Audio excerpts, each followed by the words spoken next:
আজকে আমরা দেখব এমন গল্প যা হলো সততার দোয়া। একবার এক বৃদ্ধ বাবা খুব অসুস্থ হয়ে পড়লেন। বাবা সারা জীবন আল্লাহর পথেই চলতেন, কিন্তু বার্ধক্যে এসে অসহায় হয়ে পড়লেন।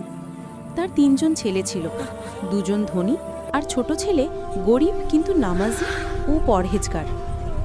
বৃদ্ধ বাবা মারা গেলেন। বড় ২ ছেলে দোয়া দুরুদ পড়ল না, জানাজায়ও মন ছিল না।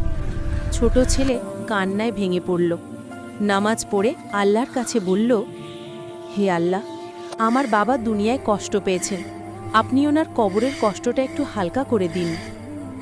সেই রাতেই ছোট ছেলে স্বপ্নে দেখল বাবা হাসছেন, সাদা পোশাক পরে বলছেন, বাবা, তোমার দোয়ার কারণে আমার কবর বাগানের মতো হয়ে গেছে।